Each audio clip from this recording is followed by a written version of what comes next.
السلام عليكم ورحمة الله وبركاته. حبايبي أبطال ميدل 3، النهاردة إن شاء الله عندنا درس جميل بعنوان Third Conditional If.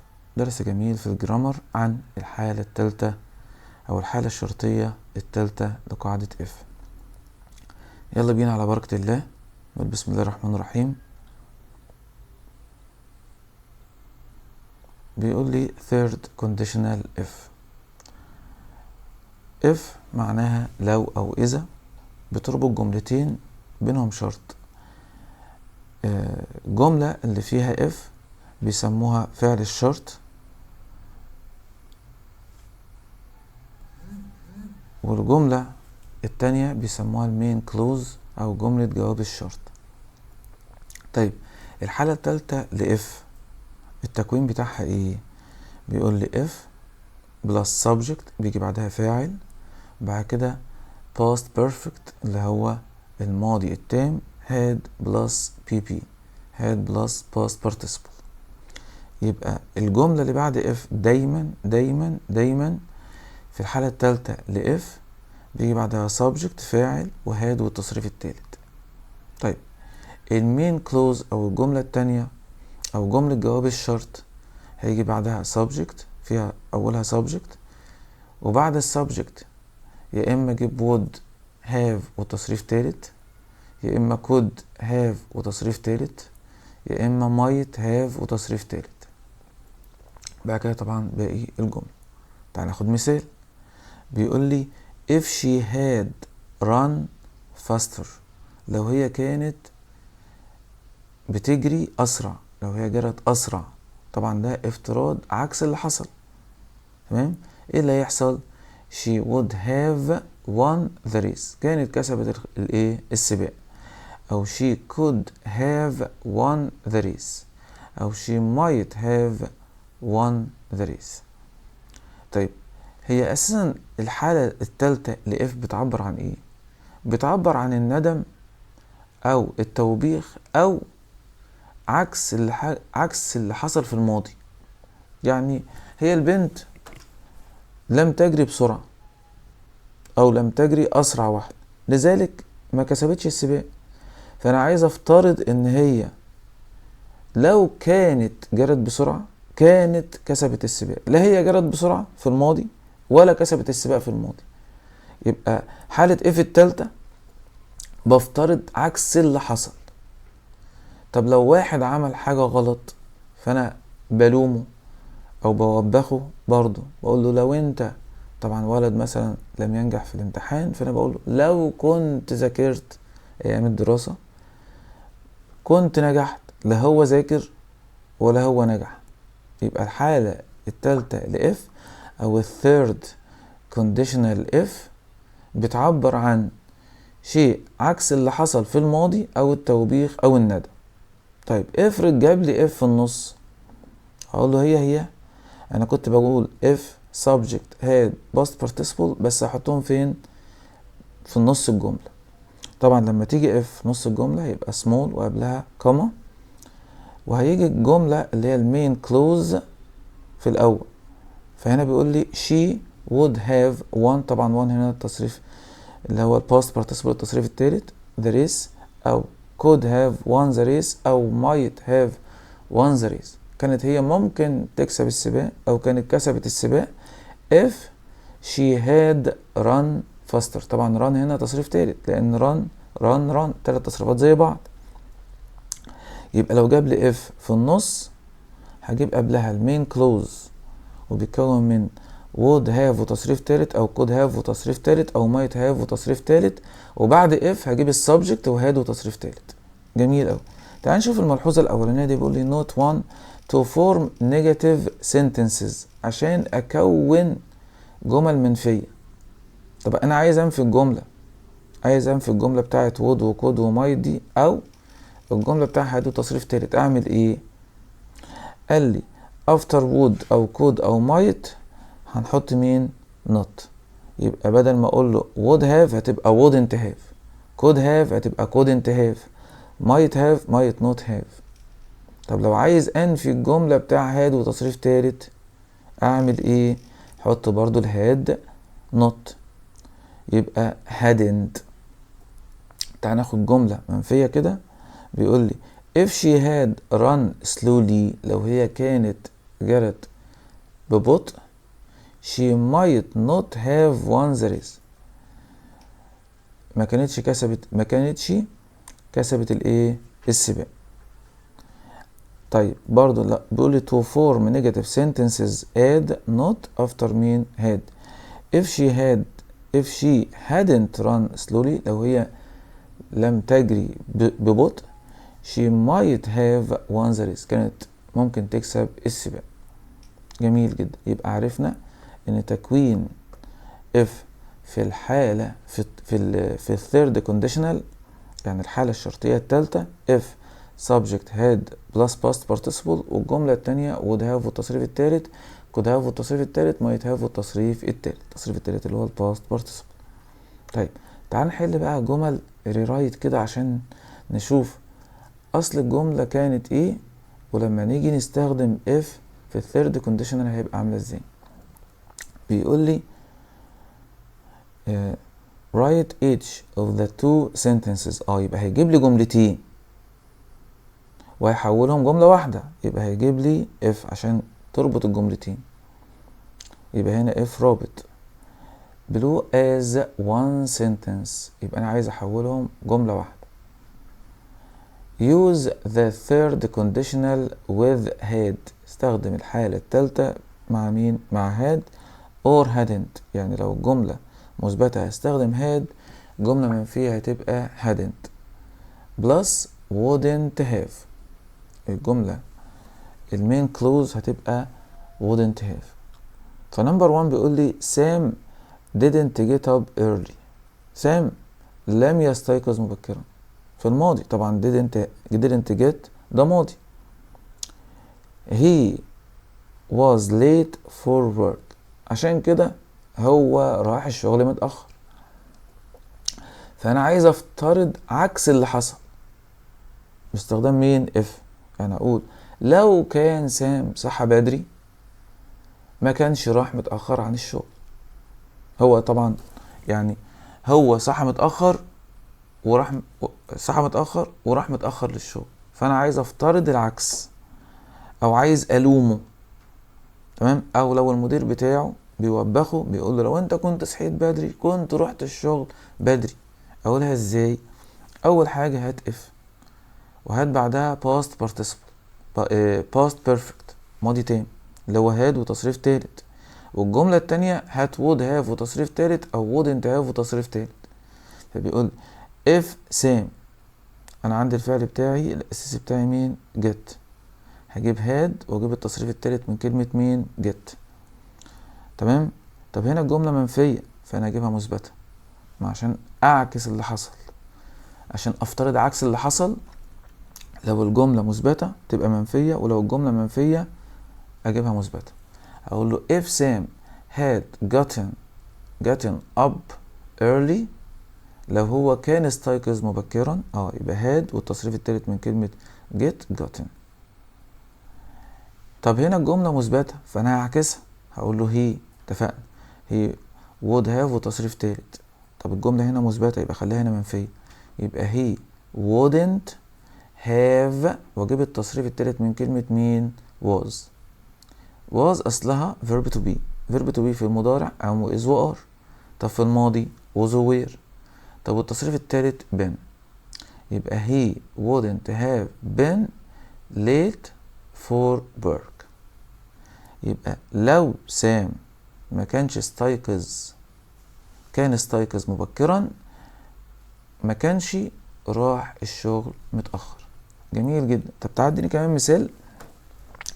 بيقول لي we didn't bring our umbrellas، احنا لم نحضر، بس في الماضي didn't bring، لان الحالة التانية مضارع اما الحالة التالتة ماضي. اقول له we didn't bring our umbrellas، احنا لم نحضر الشمسيات بتاعتنا. we got wet، هدومنا اتبلت. يبقى انا عايز افترض عكس اللي حصل، يبقى هقول له لو كنا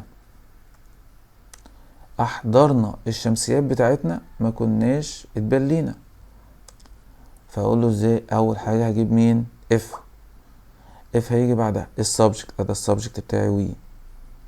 طيب انا عايز اجيب هاد والتصريف التالت، ده هاد، واجيب التصريف التالت من مين؟ من didn't؟ لا، اجيب التصريف التالت من الفعل الاساسي اللي هو مين؟ bring. طب التصريفات بتاعتها ايه؟ bring، brought. يبقى انا عايز مين؟ brought. يبقى if we had brought our umbrellas، لو كنا جبنا الشمسيات بتاعتنا. هنا الجملة منفية فانا خليتها مثبتة. طب هنا الجملة دي مثبتة يبقى خليها منفية. بيقول طبعا هربط الجملتين بمين؟ بكوما عشان اخليها جملة واحدة. هقول له وي.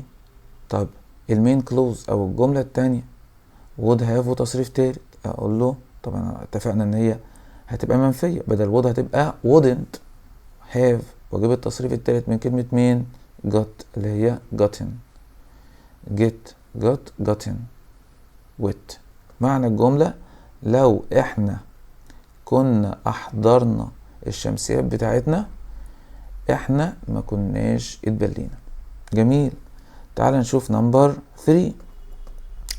جاك didn't study. جاك ما ذاكرش، بس الكلام برضو نعيد ونزيد في الباست، في الماضي. ما ذاكرش، ايه اللي حصل له؟ he failed the test، يعني رسب في الامتحان.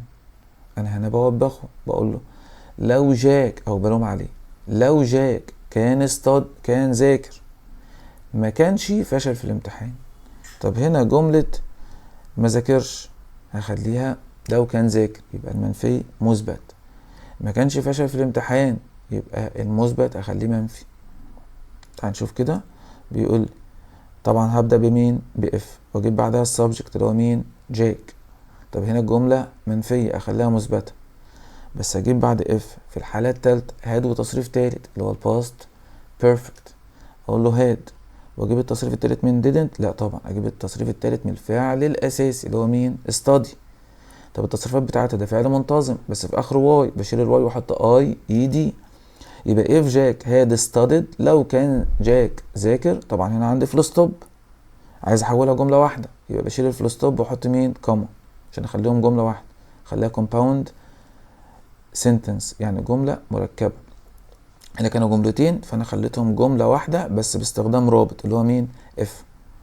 طيب هبدا بالفعل اللي هو مين؟ هي، واجيب would have وتصريف تالت، would have وتصريف تالت، would have وتصريف تالت، او could have وتصريف تالت، او might have وتصريف تالت.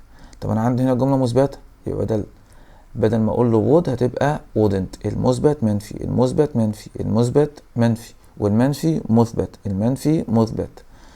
اقول له wouldn't have واجيب التصريف التالت من كلمه failed، ده فعل failed في اخرها ايدي يبقى فعل منتظم، يبقى اسيبها زي ما هي يبقى failed. يبقى he wouldn't have failed the test.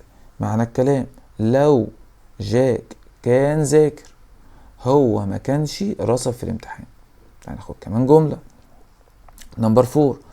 I rode the bicycle. انا ركبت الدراجة. I fell off. انا وقعت. يبقى انا ما بعرفش اسوق العجلة وقعت. يبقى لو انا ما كنتش ركبت الدراجة ما كنتش وقعت. انا هنا الجملة مثبتة يبقى هنفيها. طب هنا الجملة مثبتة هنفيها، يبقى انا عندي نفي ونفي. طب هعمل ايه؟ ابدأ طبعا باف، سيبك بقى تحل. اف وبعدها السبجكت اللي هو مين؟ برافو عليك. واجيب هاد وتصريف تاني. استنى يا مستر، هاد ازاي؟ ده انا عندي هنا الجملة مثبتة يبقى هادنت. الجملة مثبتة يبقى اخليها منفية. الجملة منفية اخليها مثبتة. الجملة منفية اخليها مثبتة. الجملة منفية اخليها مثبتة. يبقى النيجاتيف افيرميتيف والافيرميتيف نيجاتيف. تمام. يبقى هنا هقول له if، ارجع تاني if I hadn't ridden. جبت من ridden من رود، التصريف التالت بتاعها ridden. ride رود ridden. ride معناه يركب، ride رود ridden. ride رود ridden. يبقى if I hadn't ridden the bicycle كنت وقعت. لما كنتش هقع طبعا هشيل الايه؟ الفول ستوب واحط كوما وابدأ بالسبجكت اللي هو مين؟ I. جملة مثبتة بخليها منفية، بدل ما اقول له would هتبقى wouldn't. have وتصريف التالت، واجيب التصريف التالت من كلمة مين؟ fall اللي هو fallen. يبقى if I hadn't ridden the bicycle، لو انا ما كنتش ركبت الدراجة I wouldn't have fallen off، ما كنتش وقعت من عليها. تمام. تعال ناخد كمان جملة. نمبر 5. I met him yesterday، انا قابلته امبارح. I knew his name، انا عرفت اسمه. يبقى انا عرفت اسمه لما قابلته امبارح. طيب لو ما كنتش قابلته امبارح ما كنتش عرفت اسمه، يبقى انا بفترض عكس الماضي، عكس اللي حصل. هنا past وهنا past. طب هنا الجملة مثبتة يبقى هنفيها، هنا الجملة مثبتة يبقى هنفيها. تمام. هبدأ بمين؟ هبدأ بإف. حلو. هجيب السبجكت I. ها هجيب had؟ لا طبعا يا مستر hadn't، عشان هنا الجملة مثبتة أنفيها hadn't. والتصريف التالت مين؟ met. meet اللي هي البريزنت أو الانفينيتيف ام دبل اي تي. طب الباست met ام اي تي، الباست participle ام اي تي. يبقى if I hadn't met him yesterday، لو انا ما كنتش قابلته امبارح ايه اللي حصل؟ I wouldn't have known his name. هنا عندي الجملة مثبتة يبقى هنفيها، هقول له I وبدل ما اقول له would هتبقى wouldn't have known. wouldn't have والتصريف التالت من كلمة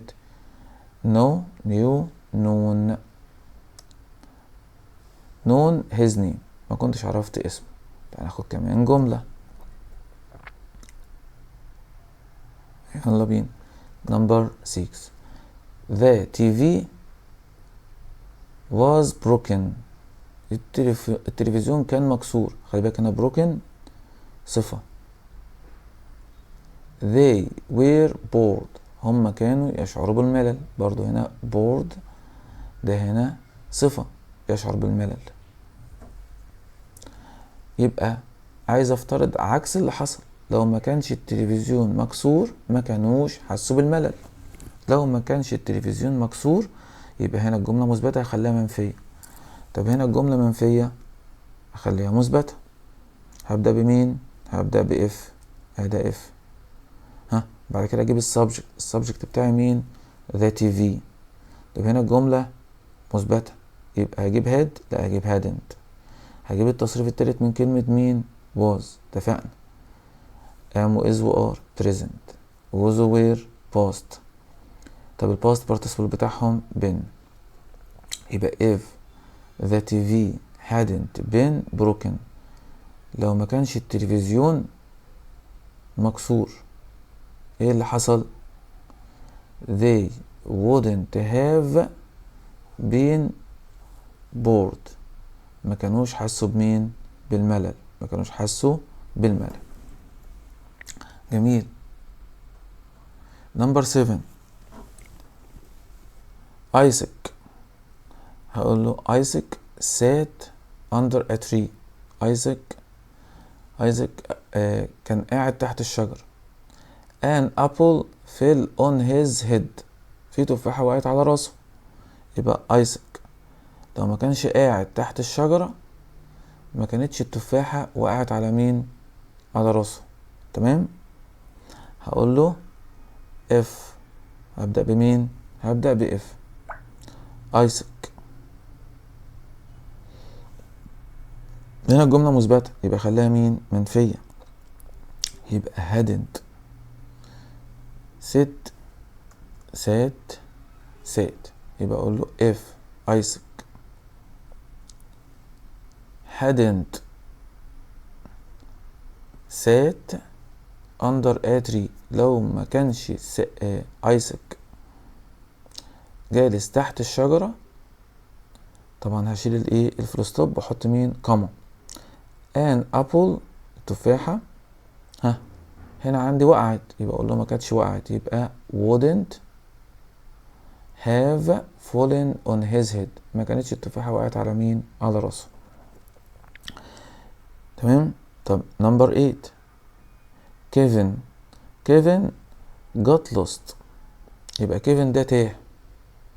he cried، هو كان بيبكي، يبقى لو ما كانش كيفن تاه ما كانش بكى. يبقى اقول له if، هبدأ بمين؟ هبدأ ب if واجيب السبجكت بتاعي اللي هو مين؟ كيفن. if كيفن.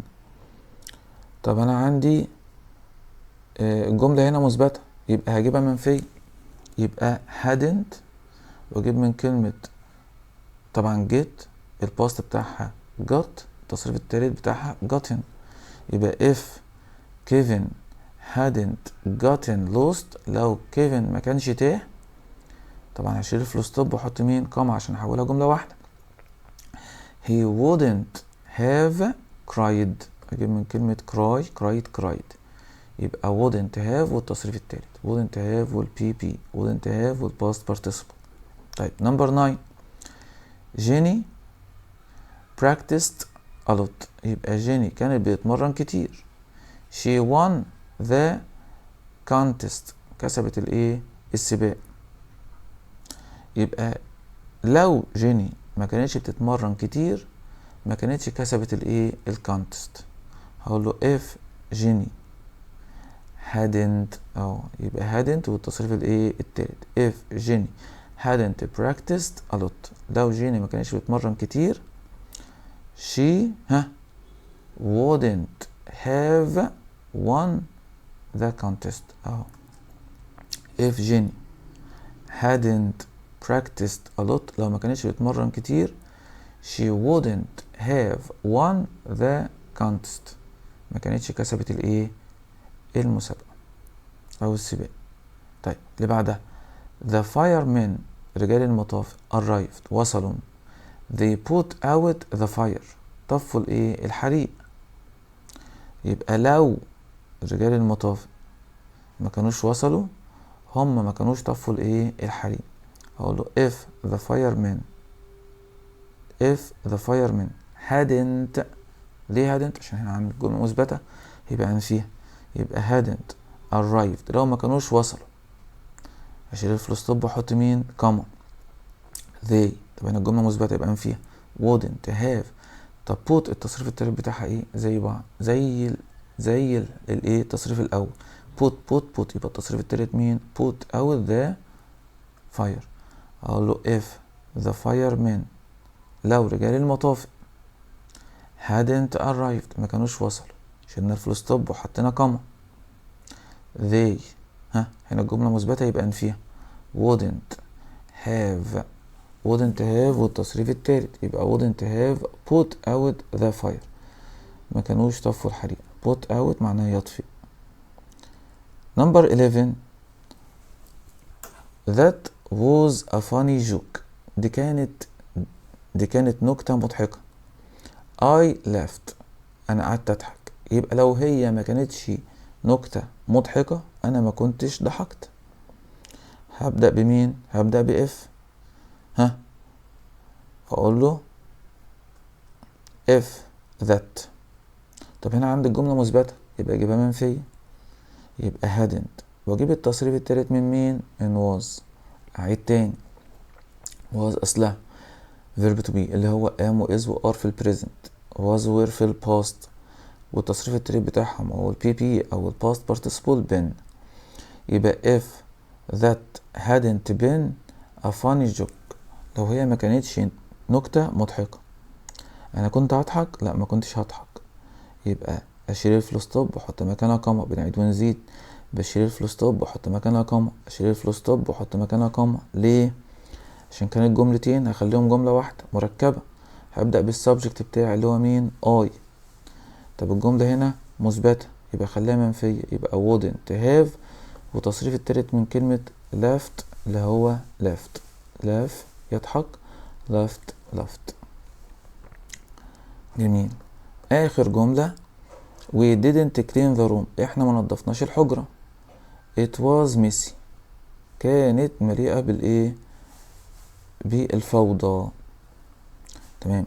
يبقى لو احنا كنا نضفنا الحجرة ما كانتش مليئة بالايه؟ بالفوضى. يبقى هنا الجملة منفية هثبتها. طب هنا الجملة مثبتة هنفيها. تمام. هبدأ بمين؟ بإف. أقول له if we هنا الجملة منفية يبقى هجيب had والباست participle. if we had cleaned، أجيب من clean التصريف التالت بتاعه، ده فعل منتظم أحط له ed. if we had cleaned the room، لو احنا كنا نظفنا الحجرة. هشيل الفول ستوب واحط كوما عشان اخلي الجملتين جملة. ابدأ بالفاعل بتاع الجملة التانية، هنا كان كابيتال، اخليه سمول. ليه؟ عشان بقى في نص الجملة بعد الكوما سمول. it هنا الجملة مثبتة اخليها منفية، يبقى wouldn't have والتصريف التالت من كلمة مين؟ was، تاني وتالت. am و is و are الباست بتاعهم was و were والتصريف التالت been، يبقى it wouldn't have been messy. لو احنا كنا نظفنا الحجرة ما كانتش بقت فوضوية او ما كانش فيها فوضى. تمام. الحمد لله بفضل الله سبحانه وتعالى انتهينا من الفيديو المخصص بالثيرد كونديشنال اف، الحالة الشرطية الثالثة. درس مهم جدا جدا جدا في ميدل 3 السنة دي. يا رب نكون استفدنا، يا رب نكون شرحنا ووصلت المعلومة بشكل مبسط. كان معكم مستر محمد سالم من قناة مو أكاديمي.